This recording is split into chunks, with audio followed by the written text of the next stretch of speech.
వార్తలు చూడడం ప్రారంభించిన తర్వాత ఈ ఏఐ టెక్నాలజీకి సంబంధించిన అనేక మంది నిపుణులతో నేను మాట్లాడటం జరిగింది.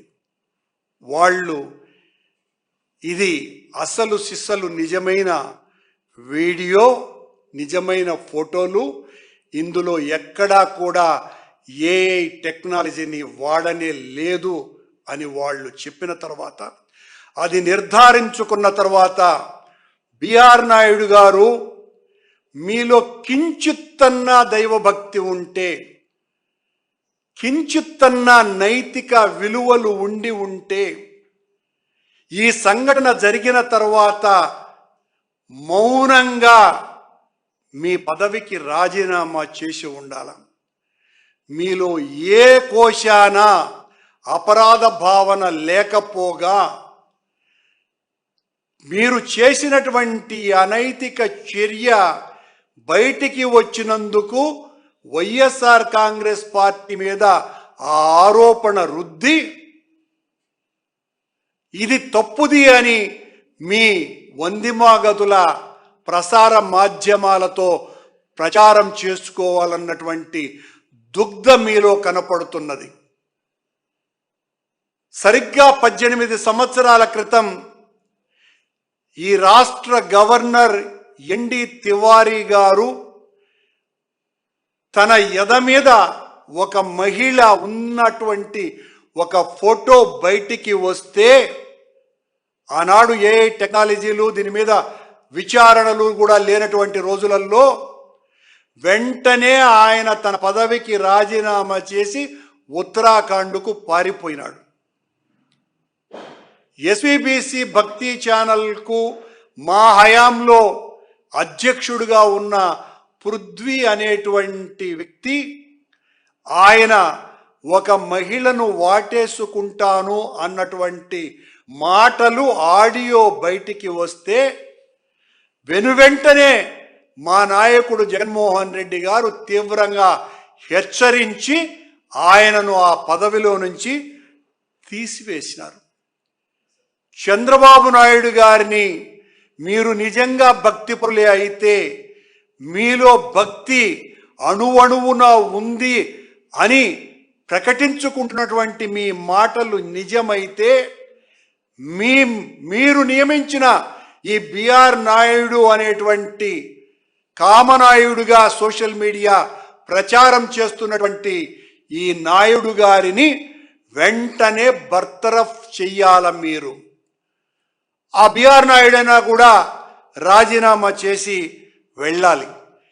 బిఆర్ నాయుడు గారు గత 1.5 సంవత్సరాల కాలంగా వైఎస్ఆర్ కాంగ్రెస్ పార్టీ మీద మీరు చేస్తున్నటువంటి దేవునిని అడ్డపెట్టుకొని వెంకటేశ్వర స్వామి మీదనే బాణం ఎక్కుపెట్టి వైఎస్ఆర్ కాంగ్రెస్ పార్టీని, జగన్మోహన్ రెడ్డి గారి రాజకీయ జీవితాన్ని తుదముట్టించటానికి వెంకటేశ్వర స్వామి ద్రోహిగా, హైందవ ద్రోహిగా జగన్మోహన్ రెడ్డి గారిని చిత్రీకరించేటువంటి మీ దుష్ట పన్నాగానికి భగవంతుడు వేసినటువంటి శిక్షే ఈ రోజున ఆ వీడియో, ఆ ఫోటోలు బయటికి రావటం అని ఈ సందర్భంగా గుర్తు చేస్తున్నా.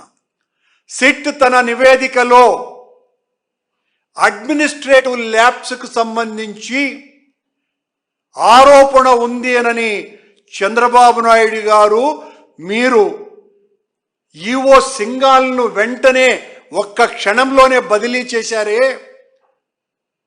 ఒక మహిళతో ఇంత అసభ్యంగా, అనైతికంగా, ఇంత పెద్ద ధార్మిక సంస్థలో అధ్యక్షుడిగా ఉన్నటువంటి వ్యక్తి మీద నిన్నటి నుంచి ఇంత పెద్ద ఎత్తున ప్రపంచమంతా గగ్గోలు పుట్టే విధంగా ప్రచారం జరుగుతూ ఉంటే మీరెందుకు ఇంకా మౌనంగా ఉన్నారు? మౌనంగా ఉన్నారు అంటే ఈ పాపంలో మీరు భాగస్వాములు అనేటువంటి అనుమానం సభ్య సమాజానికి వస్తుంది. ఈ సందర్భంగా గౌరవనీయ ముఖ్యమంత్రి గారికి ఒక విషయాన్ని గుర్తు చేస్తున్నాం. అచ్యుత దేవరాయలు, శ్రీకృష్ణ దేవరాయలు తరువాత రాజ్యమేలిన అచ్యుత దేవరాయలు గారు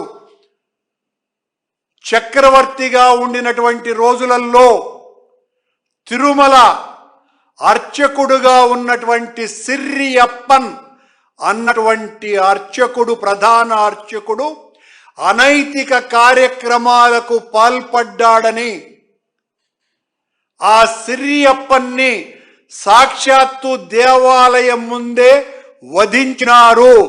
ఇది నేను అంటున్నటువంటి మాట కాదు. చంద్రబాబు గారు, మీరు రేపు వెళ్ళండి దేవాలయానికి. దేవాలయంలో ఉండేటువంటి సబేరా, ముఖ్యులకు తీర్థ ప్రసాదాలు అందించేటువంటి సబేరా గది, దాని కిందనే ఉన్నటువంటి అన్నమయ్య లిఖిత కీర్తనలు ఉన్నటువంటి అన్నమయ్య అర ఎదురుగా ఉన్న స్వామి ఆలయ కుడ్యం మీద కింద ఉన్నటువంటి శాసనం ఈ సిరియప్పన్ అనైతిక కార్యక్రమాలకు పాల్పడ్డ కారణంగా వధించటం జరిగింది అన్నటువంటి శాసనం లేకపోతే దేనికైనా సిద్ధమని ఛాలెంజ్ విసురుతున్నా. చక్రవర్తులు అంత పెద్ద మంచి నిర్ణయం తీసుకున్నారే, మీరు అనునిత్యము వెంకటేశ్వర స్వామి నామజపం చేస్తూ ఆ వెంకటేశ్వర స్వామి నీ రాజకీయ పావుగా వాడుకుంటూ జగన్మోహన్ రెడ్డి గారి మీద, వైఎస్ఆర్ కాంగ్రెస్ పార్టీ మీద నిరంతరం నిందారోపణలు వేస్తూ ఇంత దారుణానికి ఒడికట్టినటువంటి